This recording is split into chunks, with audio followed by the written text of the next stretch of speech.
Olá pessoal, eu sou a professora Solange. Nós vamos estudar um pouco de direito tributário, certo? Começando hoje, a nossa aula é sobre competências tributárias. Pois bem, inicialmente vocês devem se lembrar que competência tributária é norma constitucional. É a nossa Constituição Federal de 1988 que reparte o poder tributário entre os entes da federação, conferindo a cada um dos entes uma parcela desse poder, que é a chamada competência tributária. Quais são os entes da federação? A União, os estados, o Distrito Federal e os municípios.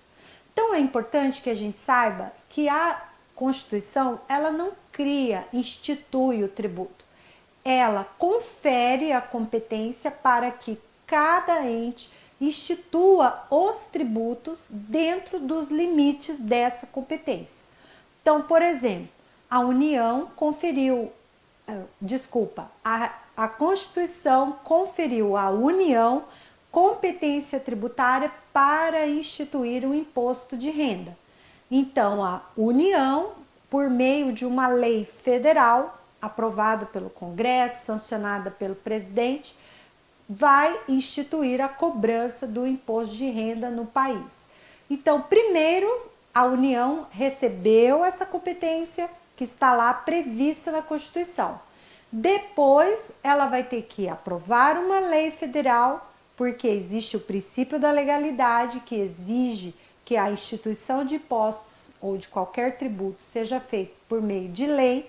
Ela vai ter que aprovar uma lei federal, vai ter que aguardar o prazo legal para então promover efetivamente a cobrança desse tributo, ok? Da mesma forma, a Constituição confere competência aos estados, por exemplo, os estados têm competência para instituir o IPVA, que é um imposto sobre propriedade de veículo automotor, conferiu competência para os municípios, para instituir, por exemplo, o IPTU, que é um imposto sobre propriedade territorial urbana. Então, cada ente da federação, por meio das suas leis, então se for o imposto do estado, IPVA, a previsão de cobrança tem que estar numa lei estadual. Se for o imposto do município, IPTU, a previsão de cobrança tem que estar numa lei municipal, aprovada pela Câmara Municipal e pelo prefeito. Então, cada ente da federação exerce essa competência por meio de suas próprias leis. A competência tributária não se confunde com a capacidade tributária ativa, que é aquela capacidade para fiscalizar, para arrecadar, para promover a cobrança dos tributos. Isso é feito por meio dos órgãos de tributação, os órgãos da chamada administração tributária. Cada ente da federação tem lá a sua Secretaria de Fazenda, Secretaria de Finanças. No caso da União, todo mundo conhece a Receita Federal, a Secretaria da Receita Federal do Brasil. É o órgão federal responsável pelas atribuições administrativas inerentes à capacidade tributária ativa. Então, por meio desses órgãos que a União vai fiscalizar, vai cobrar, vai arrecadar. Nessa situação, ela está exercendo a sua capacidade tributária ativa. Mas por que é tão importante saber a diferença entre competência e capacidade tributária? Porque a competência, como eu disse, é norma constitucional e ela é indelegável, ou seja, se a União recebeu competência para instituir um determinado tributo, ela não pode transferir isso, delegar isso para o Estado, para o município. Por outro lado, a capacidade tributária, ela é passível de delegação por meio de lei. É o caso, por exemplo, do ITR, o Imposto Territorial Rural. A própria Constituição prevê que o ITR é um imposto de competência da União, conferiu a competência para a União. A União, por meio de uma lei federal, instituiu a cobrança do imposto. Todavia, a Receita Federal pode delegar essas atribuições de cobrança, fiscalização do ITR para os municípios. E aí o município que firmar esse convênio com a União, ele vai ficar com 100% da arrecadação desse imposto. Considerando que no rol dos impostos federais, o ITR não é considerado um imposto tão importante, porque não tem uma arrecadação tão expressiva, a União, ela abre mão dele e delega a capacidade tributária para o município que quiser fazer a fiscalização e a arrecadação desse imposto. Então, aí que a gente tem que saber distinguir competência e capacidade. A competência, no caso do ITR, é da União, não tem como transferir. Por outro lado, a capacidade tributária ativa pode sim ser delegada para o município, ok? A competência tributária, ela compreende a competência legislativa, como eu falei, porque a Constituição confere competência para que cada ente da federação institua seus próprios tributos, utilizando-se de leis próprias, ressalvadas as limitações que estão descritas na própria Constituição.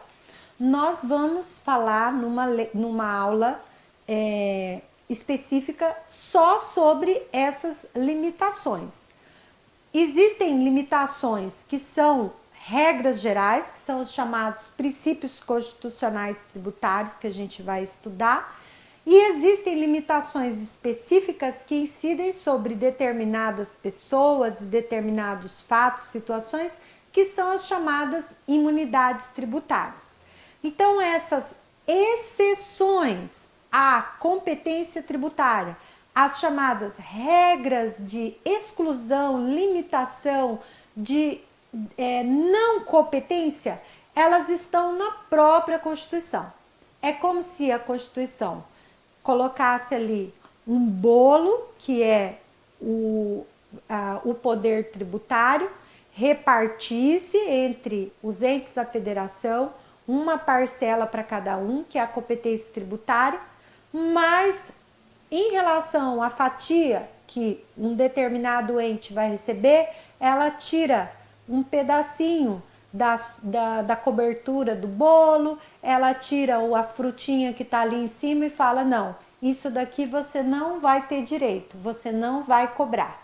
Então, a própria Constituição, ela faz uma exceção, uma exclusão no momento de conferir essa competência tributária, são as chamadas imunidades. Então, quais são as características da competência tributária?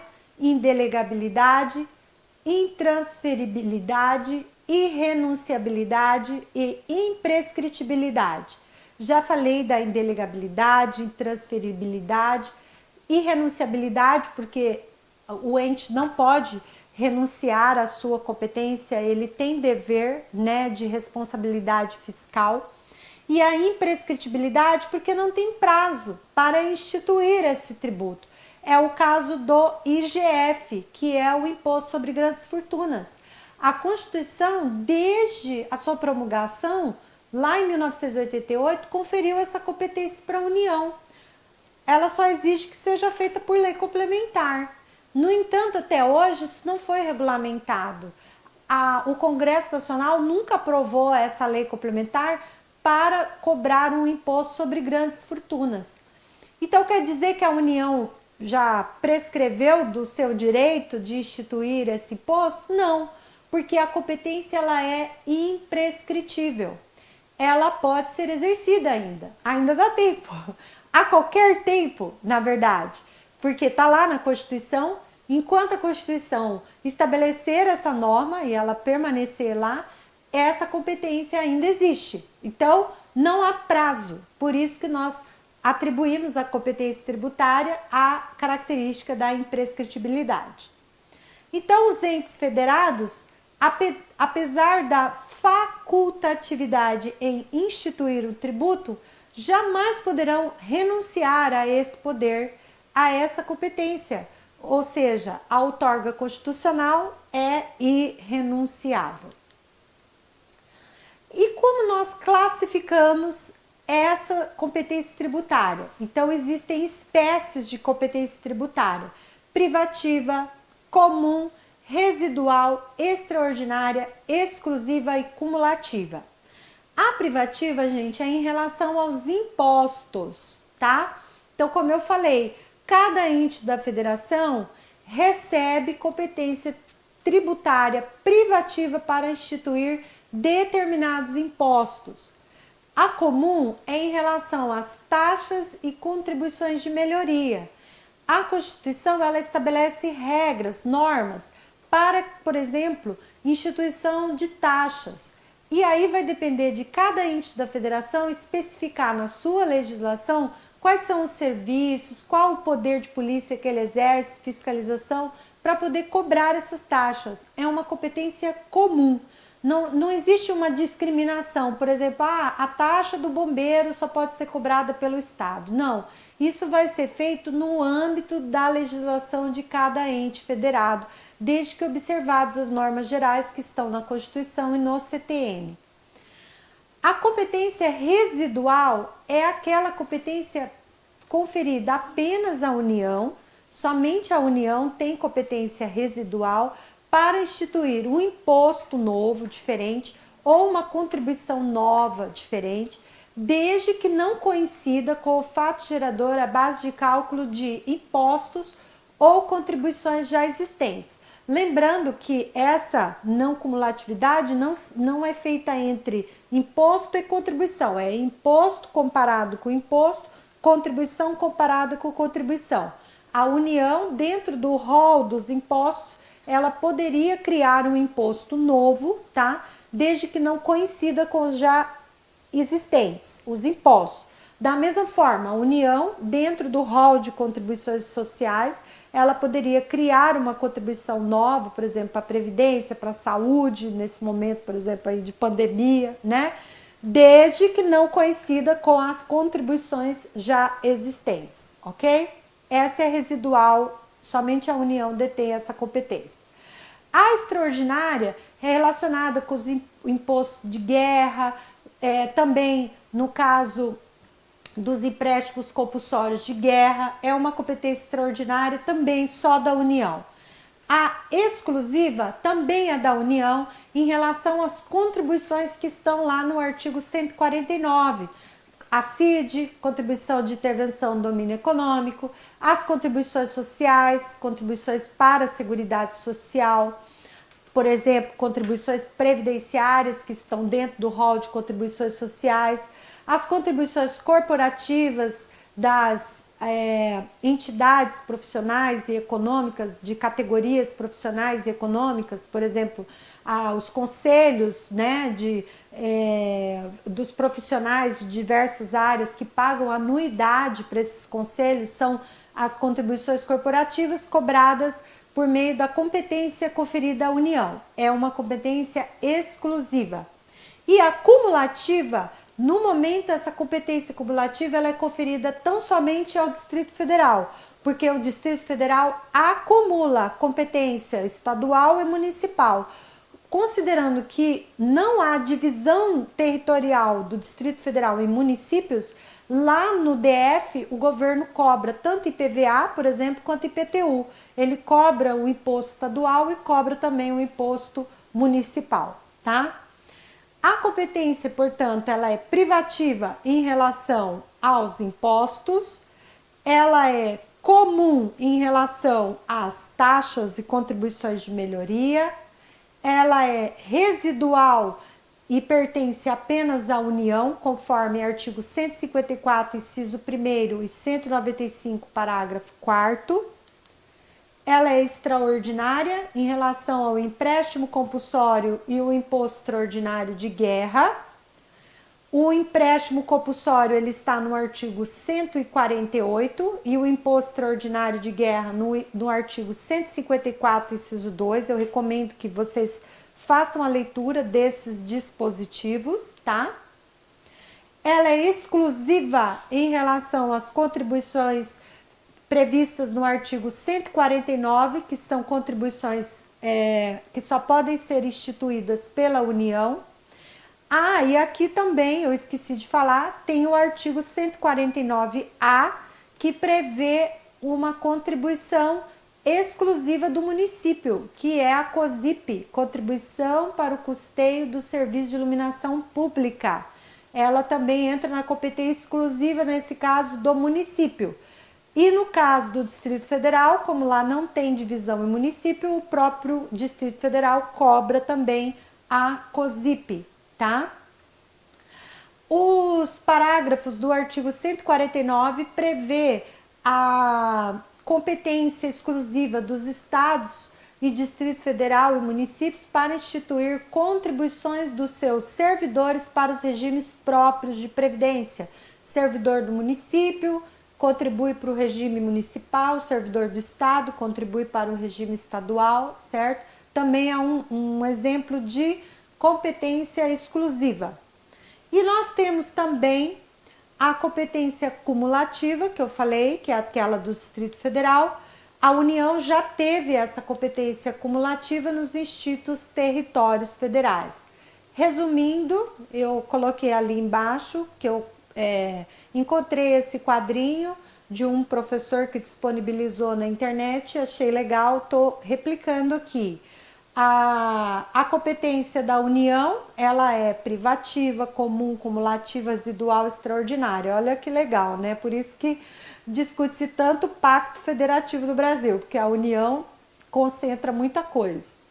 No caso dos estados, eles só têm competência privativa e comum, municípios também. Poderíamos até acrescentar ali no caso dos municípios a exclusiva para a COSIP e no caso dos estados a exclusiva para a contribuição social dos servidores, para os regimes de previdência desses servidores, os regimes próprios. E por último ali a competência cumulativa para o DF, tá? Mas esse quadrinho é bem interessante, ele só não colocou a exclusiva porque poderia gerar alguma dúvida, tá? Mas em relação às demais espécies de competência é bem ilustrativo. E em relação à competência privativa, temos aqui outro quadrinho legal, né? Olha lá o tanto de impostos da União no artigo 153 da Constituição, importação, exportação, produtos industrializados, operações financeiras, imposto de renda, territorial rural e o de grandes fortunas que nunca foi regulamentado. O dos estados, os impostos estaduais estão no artigo 155, só são 3. O ICMS, circulação de mercadorias, serviços de transporte interestaduais, intermunicipais e comunicação. O ITCD, que é o Imposto sobre Transmissão, Causa Mortes e Doação. O IPVA, que é o Imposto sobre Propriedade de Veículos Automotores. E os municípios também só tem 3. O IPTU, Propriedade Territorial Urbana, o ITBI, que é a transmissão de bens intervivos, e o ISS, ou chamado também de ISSQN, serviços de qualquer natureza. Vamos fazer essa atividade para ver se a gente conseguiu entender o cerne aqui da competência tributária. Então, a competência tributária, segundo dispõe o Código Tributário Nacional, é indelegável. Porém, a capacidade tributária ativa, que é a parcela administrativa da competência tributária, pode ser delegada. Sobre a competência e capacidade tributária ativa, assinale a assertiva correta, ok? Vou ler a letra A. Uma vez delegada a capacidade tributária, não pode o ente que a delegou revogar o ato de delegação. Letra B. Tanto as funções de fiscalizar e arrecadar dos tributos, quanto a edição de normas para definição dos tributos podem ser delegadas. Letra C. Somente a prerrogativa de produção de normas tributárias pode ser delegada de um ente federado para outro. Letra D. as prerrogativas de fiscalizar e de arrecadar os tributos, uma vez que dizem respeito ao exercício da capacidade tributária ativa, podem ser delegadas. E aí, gente? A correta é... Vamos ver se você acertou. Letra D, né? As prerrogativas de fiscalizar e de arrecadar os tributos que dizem respeito ao exercício da capacidade tributária ativa podem ser delegadas. A delegação, ela pode sim ser revogada, da mesma forma que a lei confere a delegação, ela pode revogar, então a letra A está errada, tá? Ali a letra B está errada, porque a definição de normas, a parte da a parte da competência legislativa, isso daí faz parte da competência tributária, que é a competência legislativa. Então, isso daí é indelegável, tá? Então, por isso a letra C também está errada. Então, a correta é a letra D. Valeu, pessoal! Essa foi a nossa aula sobre competência tributária.